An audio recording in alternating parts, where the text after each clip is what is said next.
Hello students, मैं विशाल गुप्ता आपका teacher. इस वीडियो में मैं आपको क्लास 12 सब्जेक्ट मैक्रो इकोनॉमिक्स का जो हमारा चैप्टर चल रहा है मनी का, उसको आगे कंटिन्यू कराने जा रहा हूं। स्टूडेंट्स, ये मेरी इस सेशन की 18th वीडियो है। इससे पिछली 17 वीडियो में मैंने पिछले चैप्टर, इससे पिछले जो चैप्टर हैं और बाकी टॉपिक्स आप वहां से देख लीजिए और मेरे चैनल को सब्सक्राइब करना ना भूलें।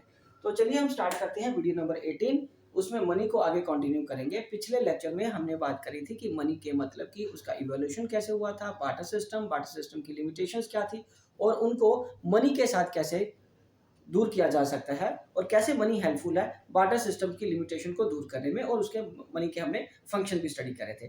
तो अब हम स्टार्ट करेंगे इसमें फॉर्म्स ऑफ मनी। तो जो टॉपिक है हमारा वो है फॉर्म्स ऑफ मनी। सिंपल तरीके से हम ये भी कह सकते हैं कि मनी के डिफरेंट टाइप्स कौन कौन से हैं। तो मनी के टाइप में सबसे पहले मैं लिख रहा हूं आपके लिए fiat and fiat money, fiat money and fiduciary, fiduciary money. ठीक है जी, ये आ गया। दूसरा उसके बाद क्या है, full bodied money and credit money. ठीक है जी, ये आप आराम से इसको लिख के अपने नोट्स में बना लीजिए। ठीक है जी, ये है money. Okay, so full body money and credit money. पहला क्या था, fiat money and fiduciary money. तो स्टूडेंट्स एक एक करके मैं ये आपको एक्सप्लेन करता हूँ। ठीक है जी, आप अपने नोट्स भी इसी से ही बना दीजिए और रिवीजन के वक्त भी आपको यही काम आएगा। ओके, तो आपके पास तो टेक्नोलॉजी की मदद से आप इसको वीडियो को स्लो करके पॉज करके अपने काम को पूरा कर सकते हो। तो ठीक है, सबसे पहले हम डिस्कस करेंगे कि फिएट मनी क्या होती है। Fiat money,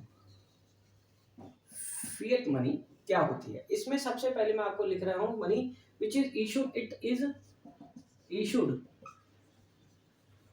bye the order और authority of the government. Government के ऑर्डर या उसकी अथॉरिटी से इशू की जाती है। ठीक है जी, इट इंक्लूड्स, इट इंक्लूड्स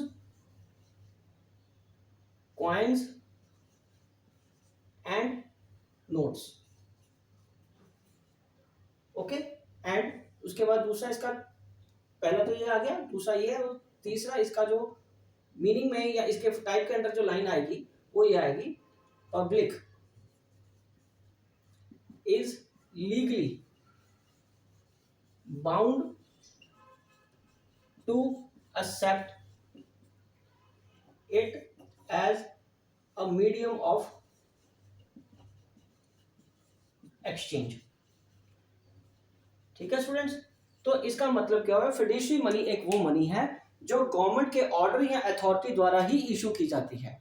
ये गवर्नमेंट इशू करता है। जैसे हमारी कंट्री में नोट्स या कॉइन्स कौन इशू करता है, गवर्नमेंट इशू करती है, और we are as a public, ठीक है, as public we are legally bound to accept the money, that form of money. ठीक है, तो हमें वो वी लीगली बाउंडेड है, हमें वो मना नहीं कर सकते। हम वो मना नहीं कर सकते कि मैं किसी से 50 रुपए का ये नोट नहीं लूंगा, ये 100 रुपए का नोट नहीं लूंगा। ठीक है, तो ऐसा हमें लीगली उसको एक्सेप्ट करना पड़ेगा। ठीक है, उसको हम क्या बोलेंगे, fiat money. So fiat money is an issued by the order and authority of the government. दूसरा, it includes both coins and notes issued by the government. और तीसरा, public is legally bound to accept it as a medium of exchange. ठीक है students, तो चलिए ये हो गया फिएट मनी। अब मैं आपके साथ डिस्कस करूंगा फिड्यूशियरी मनी। ओके जी, फिड्यूशियरी मनी क्या होती है।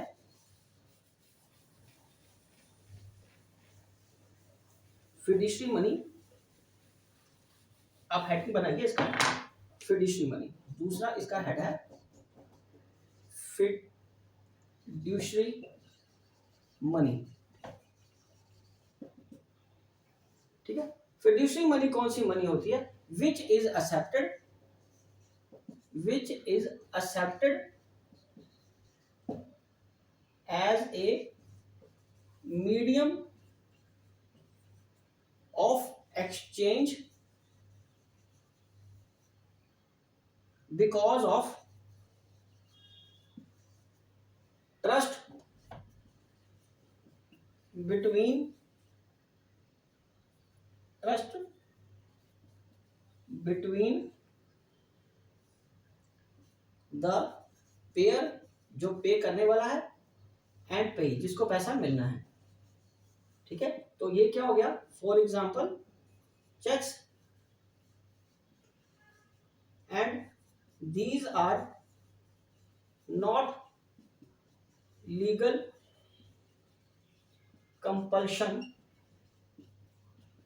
To accept it. ठीक है जी, तो इसका मतलब फिड्यूशरी मनी कौन सी होगी, fiduciary money is accepted as a medium of exchange between trust, trust की वजह से, because of the trust, so is accepted as a medium of exchange because of trust, सिर्फ ट्रस्ट की वजह से वो एक दूसरे पे पेयर एंड पे एक दूसरे के साथ वो एक्सेप्ट कर सकते हैं, एक्सचेंज कर सकते हैं। ठीक है, और उसका एग्जांपल क्या है, cheques. So these are not legal compulsion, there is no legal compulsion, कोई उसमें लीगल कंपल्शन नहीं है उसको एक्सेप्ट करने की। ठीक है, ये उनके बीच की मर्जी है, दो पर्सन्स के बीच में, जब वो एक्सचेंज करना चाहते हैं। ठीक है, पेयर और पे, एक व्यक्ति ने पैसा देना है, एक व्यक्ति ने पैसा लेना है। ओके, तब वो अगर एक दूसरे पे ट्रस्ट है तो वो उसको as a form of money अपना सकते हैं, और उसकी एग्जांपल है cheque. Otherwise they are not legally bound to accept that money. So इस तरीके की मनी को हम क्या बोलते हैं, फिड्यूशरी मनी। पहला कौन सा था, फिएट मनी। ओके जी, अब ये फिड्यूशरी मनी। अब इसके बाद मैं आपको कराऊंगा फुल बॉडीड मनी। चलिए अब हम आगे बात करेंगे फुल बॉडीड मनी।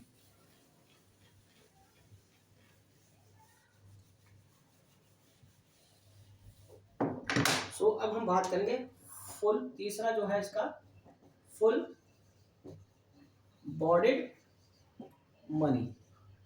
तो इसमें क्या होता है, when the coin has the same value that of as a commodity itself। मतलब क्या हुआ, फॉर एग्जाम्पल जैसे मैं बात करूं, एक कॉइन है, ठीक है, मान लीजिए ये 1 रुपए का कॉइन है, वो मैं किसका बना हुआ है, वो किसका बना हुआ, किसी मेटल का बना होगा। ठीक है, तो अगर उसकी क्या कमोडिटी वैल्यू, मनी वैल्यू और दूसरा कमोडिटी वैल्यू, कमोडिटी वैल्यू यदि सेम है तो उसको हम क्या बोलेंगे, full bodied money. Commodity value और मनी वैल्यू दोनों की अगर सेम है, when the coins has the same value, same money value लिख लीजिए यहाँ पे, same money value as a commodity itself। Okay, मैं एग्जांपल दोबारा आपको समझाता हूँ, इसको आपने लिख लिया है तो मैं आपको एक बार दोबारा समझा देता हूँ। ये क्या कैसे होता था, ये पहले जब ब्रिटिश रूल था हमारे देश में, तब सिल्वर कॉइन्स ट्रांजैक्ट होते थे। ठीक है, तो 1 रुपए का जो सिल्वर कॉइन था, ठीक है, उसकी ये सिल्वर की वैल्यू है, और उसकी मनी वैल्यू, तो ये कमोडिटी होगी ना, कमोडिटी थी सिल्वर, सिल्वर की अगर वैल्यू 1 रुपया है तो मनी वैल्यू भी 1 रुपया ही होती थी। मनी वैल्यू कितनी होती थी, कमोडिटी वैल्यू के बराबर ही। इसका मतलब क्या है कि अगर 1 रुपया का वो सिक्का है, अगर उसको सिल्वर के फॉर्म में, रूपी के फॉर्म में नहीं, सिल्वर के फॉर्म में अगर उसको बेचा जाएगा, वो कितनी वैल्यू फेच करेगा, और मार्केट में उसकी वैल्यू 1 रुपये ही थी। ओके, सिल्वर की वैल्यू, तो सिल्वर की जितनी वैल्यू है उतनी बराबर की अगर मनी की वैल्यू है उस कॉइन की, तो that is called full bodied money. उसको क्या बोलेंगे, फुल बॉडीड मनी। ओके जी, तो चलिए ये फुल बॉडीड मनी की एग्जांपल आ गई। उसके बाद अब हम करेंगे क्रेडिट मनी। इसके बाद हम क्या करेंगे, क्रेडिट मनी। सो क्रेडिट मनी की डेफिनेशन लिखिए, 4th पॉइंट, क्रेडिट मनी। सो क्रेडिट मनी क्या चीज है, सो credit money when money value is more than the commodity value। ठीक है जी, जैसे आजकल के केस में, आजकल इंडिया में जैसे मान लीजिए 5 रुपए का कॉइन है, 5 रुपए का जो कॉइन है वो किससे बना हुआ है, वो मेटल का बना हुआ है, वो एक मान लो ना आयरन का बना हुआ, किसी मेटल का बना हुआ है, और उसकी मनी वैल्यू कितनी है, मनी वैल्यू उसकी अगर 5 रुपए है, बट एक्चुअल में यदि आप इस मेटल को, ये मनी वैल्यू है, ये मेटल की वैल्यू है, ये मनी वैल्यू है, ठीक है। तो ये इसकी कमोडिटी कितनी है, कमोडिटी वैल्यू क्या है, अगर उसकी कमोडिटी वैल्यू, ठीक है, कम है और मनी वैल्यू ज्यादा है, मतलब अगर 5 रुपए के कॉइन को, लोहे के उस कॉइन को आप बाजार में पिघला के बेचते हो एज ए मेटल, कॉइन के फॉर्म में नहीं, मेटल के फॉर्म में बेचते हो, और अगर आपको उसकी 5 रुपए से वैल्यू कम मिलती है उसके वेट के हिसाब से, तो वो कमोडिटी वैल्यू कम होगी। तो क्या हो गया, कमोडिटी वैल्यू कम होगी उसकी मनी वैल्यू से। अंडरस्टूड, क्वाइट ऑब्वियस, ये वैल्यू ज्यादा ही होगी मेटल की वैल्यू से, बिकॉज अगर मेटल की वैल्यू ज्यादा हो गई तो फिर सारे मेटल को बेच के 5-5 रुपए के 6-6, 7-7 रुपए ले लेंगे। सरकार ने तो उसका वैल्यू कितना रखा हुआ है, 5 रुपीज ना। सो हमेशा मनी वैल्यू ज्यादा होनी चाहिए और कॉइन की कमोडिटी वैल्यू कम ही रहती है। Okay, this is called credit money. Okay, जहां पे कमोडिटी की वैल्यू कम है और मनी की वैल्यू ज्यादा है, वो क्या चीज हो जाएगी, आपकी क्रेडिट मनी। ठीक है जी, ये आपके 4 तरह के टाइप्स ऑफ या फॉर्म्स ऑफ मनी है। मैं एक बार आपको समराइज कर देता हूं इन चारों को समराइज करने के लिए। ये देखिए, एक ऐसा आप भी टेबलर फॉर्म में इस तरीके से इसको बना लीजिए। एक है फुल बॉडीड मनी, पहला है फिएट मनी, पहले फिएट मनी लीजिए, फिएट मनी। दूसरा फिड्यूशरी मनी, तीसरा full bodied money,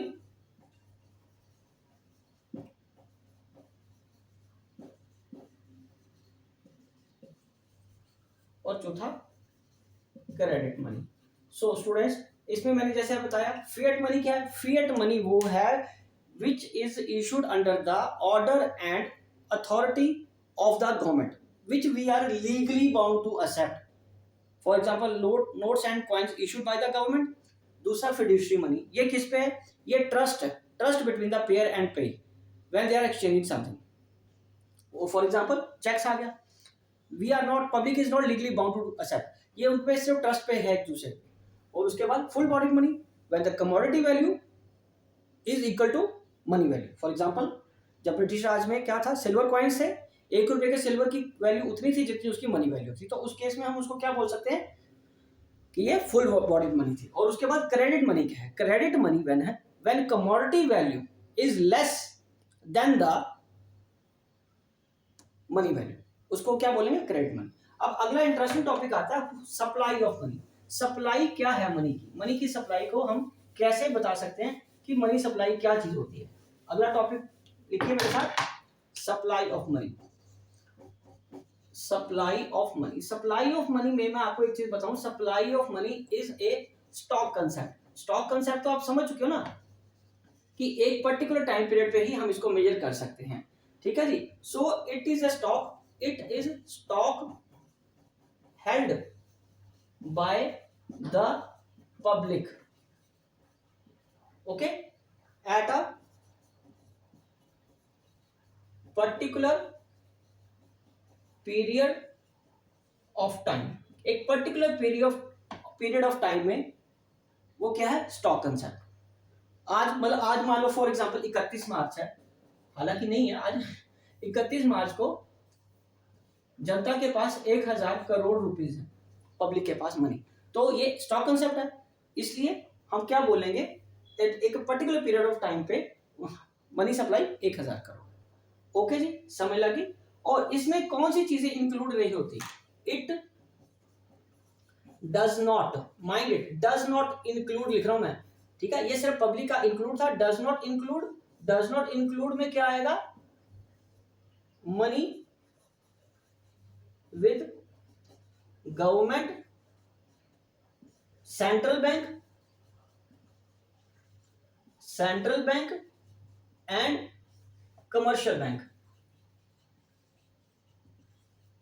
commercial banks, इन तीनों का पैसा मिला के जितना मनी इनके पास है एट दैट टाइम, वो सप्लाई का पार्ट नहीं है, बिकॉज ये तीनों institutions, financial institutions supplier of money है।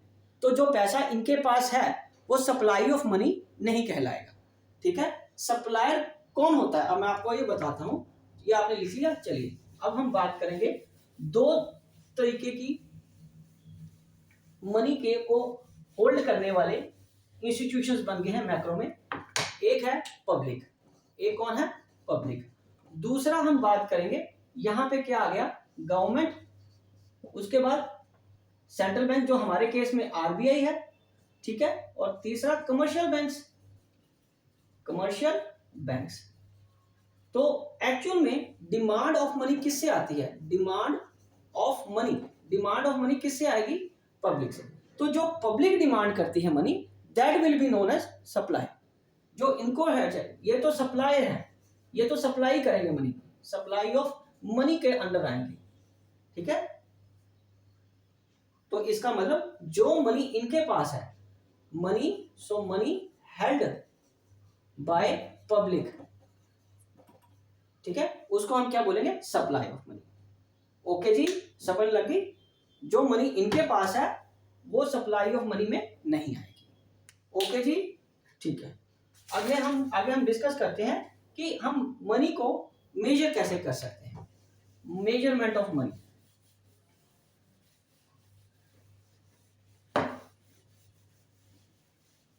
तो सबसे पहले आएगा आपका मेजरमेंट ऑफ मनी में, मतलब इसका एक सिंपल सा फॉर्मूला है, मेजर ऑफ मनी सप्लाई।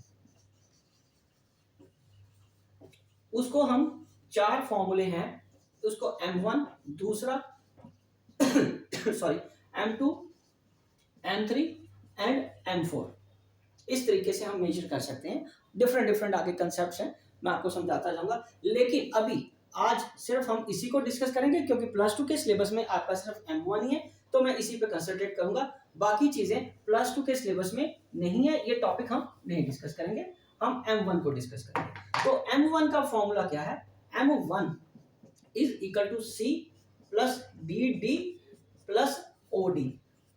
यहां सिंपली क्या लिखेंगे, C क्या चीज है, C है currency with public, currency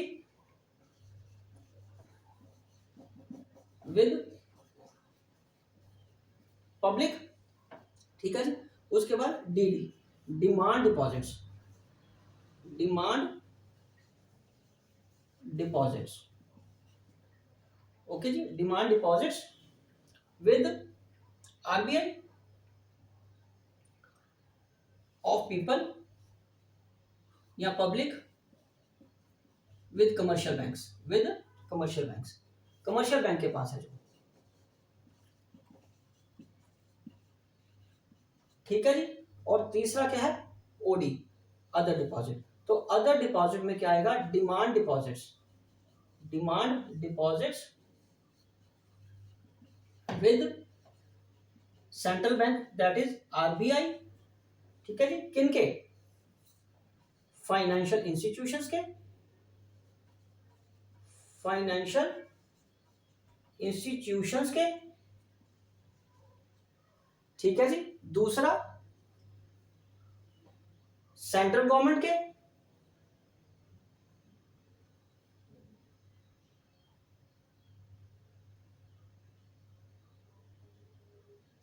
foreign की, फॉरेन, ठीक है जी, फॉरेन के हैं, हमारे देश के तो उसमें आ गए ना आगे, फॉरेन सेंट्रल बैंक के,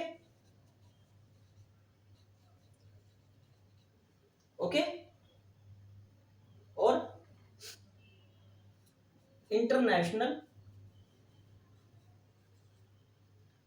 financial institution, financial institutions like IMF, central governments, foreign governments and foreign central banks, ये अदर डिपॉजिट्स में। सो हमारा ये जो फॉर्मूला बना वो क्या बना, M1 के लिए करेंसी जिसको हम C बोल रहे हैं, D demand deposit of the public with the commercial banks, ठीक है, और OD other deposit.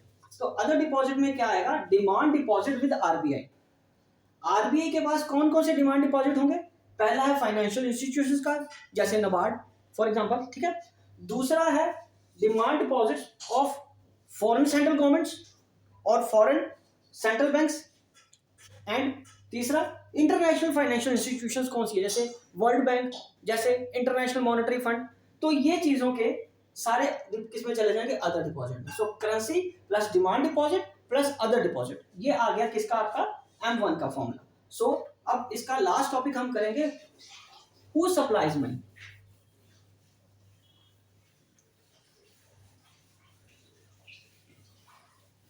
Next topic है हु सप्लाइज मनी। तो आपको पता होना चाहिए सप्लाई मनी कौन करता है। पहले तो naturally central bank of India, central bank of India. दूसरा कमर्शियल बैंक्स, कमर्शियल बैंक्स। और तीसरा कौन करता है, सेंट्रल गवर्नमेंट। यहां सेंट्रल बैंक ऑफ इंडिया, जब भी मैं बात करूं इंडिया के पॉइंट ऑफ व्यू से, तो वो RBI ही है, आप सबको पता है। इसको बार बार क्लियर करने की हमें जरूरत नहीं पड़नी चाहिए। हम सभी कॉमर्स के स्टूडेंट्स हैं, इकोनॉमिक्स के स्टूडेंट्स हैं, हमें ये चीज अंडरस्टैंडिंग होनी चाहिए कि सेंट्रल बैंक ऑफ इंडिया का मतलब हर बार RBI ही रहेगा। ओके, तो पहले सेंट्रल बैंक इशू करता है प्रिंसिपल। RBI क्या है, प्रिंसिपल सप्लाई। RBI कौन है, RBI is the principal supplier, main supplier यही है, यही सारी करेंसी छापता है। ठीक है, bye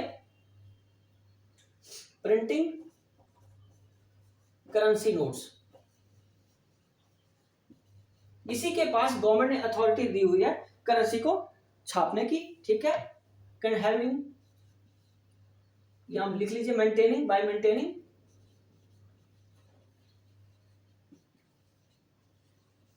minimum reserve balance, minimum reserve balance.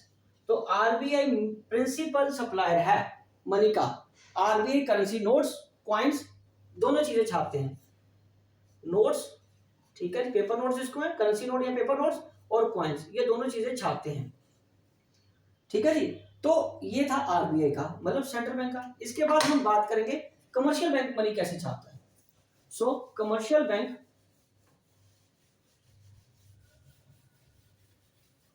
Money कैसे छापता है, by way of demand deposit. Commercial bank supplies money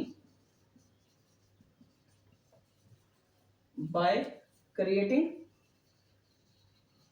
demand deposits, by creating demand deposits in the economy। ठीक है जी, कमर्शियल बैंक कैसे करता है, वो डिमांड डिपॉजिट इशू करता है। ये करेंसी नहीं इशू कर सकता, ये करेंसी नहीं इशू करते कोई भी कमर्शियल बैंक। उसके पास मनी जरूर होती है लेकिन वो करेंसी नोट प्रिंट नहीं करते, वो कॉइन्स छापते नहीं है, वो कॉइन नहीं इशू कर सकते अपनी मर्जी से। वो RBI से जो कॉइन्स या जो सर्कुलेशन में मनी होती है उसी को ही रोटेट करते हैं। बट वो मनी सप्लाई को बढ़ा सकते हैं by creating demand deposit, by creating demand deposit. Yes, तो ये भी सप्लायर है मनी के। और उसके बाद गवर्नमेंट भी सप्लायर है। ठीक है जी, unlike the central bank, commercial bank don't have the authority to issue currency notes. The commercial bank cannot issue notes, but ये फिर भी एक सप्लायर है। ओके जी, money created by commercial bank को हम क्या बोलते हैं, डिमांड डिपॉजिट। और तीसरा सोर्स क्या है, government.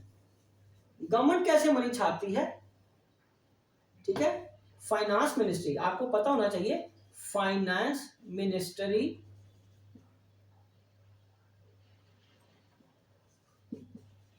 Issues note of 1 rupee, 1 rupee and coins. ठीक है, ये सारा कुछ इनके अंडर ही आया। ओके जी, तो ये क्या आ गया हमारा फूड सप्लाईज में। ओके स्टूडेंट्स, तो ये चीज तो यहां आ गया। अब मैं इसको समराइज कर देता हूं आपको। सप्लायर 3 हो गए हमारे।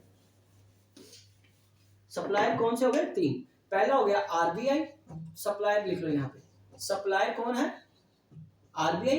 दूसरा कौन है, कमर्शियल बैंक्स। कमर्शियल बैंक्स और उसके बाद है गवर्नमेंट। तो आरबीआई क्या करता है, bye printing currency notes, bye maintaining minimum reserve balance भी एक रखना पड़ता है, मेंटेनिंग मिनिमम बैलेंस रिजर्व। ठीक है जी, ये इनके करेंसी इशू करते हैं। और कमर्शियल बैंक क्या इशू करता है, ये इसका आ गया। कमर्शियल बैंक करता है by way of creating demand deposit. Okay ji.